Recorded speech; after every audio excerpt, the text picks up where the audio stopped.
Casey Anthony trial took another emotional twist today. In the murder of little Caylee Anthony, prosecutors released what they call incriminating evidence, including letters and conversations that Caylee's mother shared with fellow inmates. A judge rules that it can continue to seek the death penalty against Casey Anthony.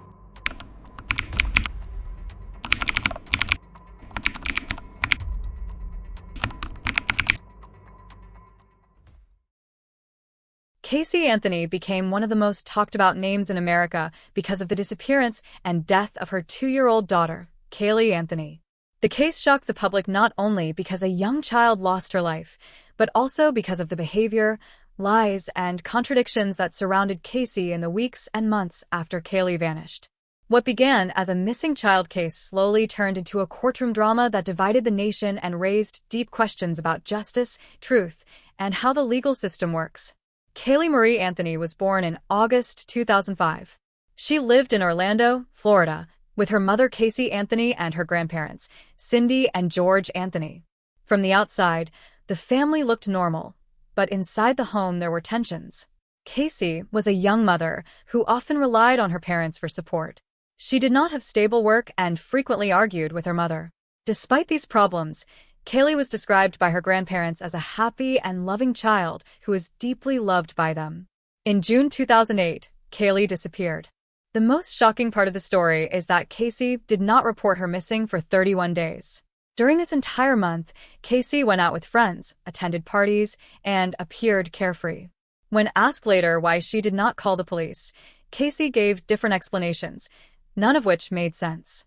This delay became one of the strongest points against her in the eyes of the public. On July 15, 2008, Cindy Anthony finally called 911 and reported Caylee missing.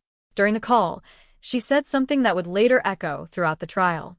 She told the operator that it had been 31 days since she had last seen her granddaughter and that it smelled like a dead body had been in Casey's car. This statement alone made people suspect that something terrible had happened. When police questioned Casey, she told them Caylee had been kidnapped by a nanny named Zenaida Gonzalez. According to Casey, this nanny had been caring for Caylee and had suddenly disappeared with her. The problem was that no one else had ever seen or heard of this nanny. Police searched records, neighborhoods, and employment lists, but no evidence of such a person connected to Caylee could be found. Later, investigators discovered that Casey had used the name of a real woman she barely knew who had nothing to do with Caylee's disappearance. As the investigation continued, Casey's lies started to pile up. She told police she worked at Universal Studios, but when detectives took her there, it became clear she had never worked there. She walked confidently through the building, pointing out offices and hallways, until she finally admitted she had been lying. This moment became one of the most damaging scenes for her credibility. Police searched Casey's car and found troubling evidence. The trunk had a strong smell that forensic experts later testified was consistent with human decomposition. Traces of chloroform were also reported, though this evidence was heavily debated during the trial. Hair found in the trunk was said by experts to be similar to Caylee's hair and showed signs that it had come from a decomposing body. For months, Caylee was missing. Searches were conducted in wooded areas near the Anthony home, but nothing was found at first. The case dominated the news, and people across the country followed every update. Many believed Caylee was already dead and suspected Casey was responsible. Others held on to hope that Caylee might still be alive. In December 2008, a utility worker discovered remains in a wooded area less than a mile from the Anthony family home. The remains were later confirmed to be Caylee's. The discovery ended any hope that Caylee might be alive and shifted the case fully into a murder investigation. The remains were badly decomposed, making it difficult to determine an exact cause of death. However, duct tape was found near the skull, which prosecutors later argued had been placed over Caylee's mouth and nose. Casey Anthony was formally charged with first-degree murder, aggravated child abuse, and aggravated manslaughter of a child. The prosecution announced that they would seek the death penalty. This decision raised the stakes of the trial and increased public attention even more. Casey pleaded not guilty to all charges. The trial began in May 2011 and quickly became a media spectacle.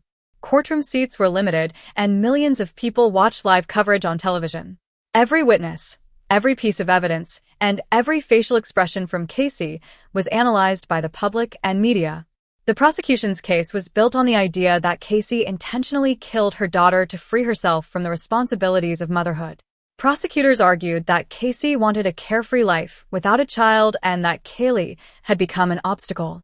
They claimed Casey used chloroform to knock Kaylee unconscious and then suffocated her with duct tape. Prosecutors focused heavily on Casey's behavior after Kaylee disappeared. They showed photos of her partying, getting a tattoo that read Bella Vita, meaning beautiful life, and smiling with friends while her daughter was missing. They argued that no innocent mother would act this way if her child were truly kidnapped. The prosecution also highlighted Casey's many lies. They argued that her false statements to police showed guilt and an attempt to cover up a crime. From the fake nanny to the fake job, they painted a picture of someone willing to lie easily and often to avoid responsibility. Forensic experts testified about the smell in the car trunk, the hair evidence, and the duct tape. One expert said the smell was unmistakably that of a dead body. Another explained how the tape suggested intentional suffocation. The prosecution argued that even though there was no direct witness to the crime, the evidence formed a clear picture when viewed together. The defense, however, told a very different story. Casey's lead attorney, Jose Baez, argued that the prosecution had built its case on assumptions, not facts. From the start, the defense shocked the courtroom by claiming that Kaylee had accidentally drowned in the family swimming pool. According to the defense, Casey's father, George Anthony, found Kaylee in the pool and helped cover up the accident. This claim stunned the public, especially because George Anthony had not been charged with any crime. The defense argued that Casey grew up in a dysfunctional and abusive household and had learned to lie as a survival skill. They claimed Casey's lies were not proof of murder, but proof of fear and trauma.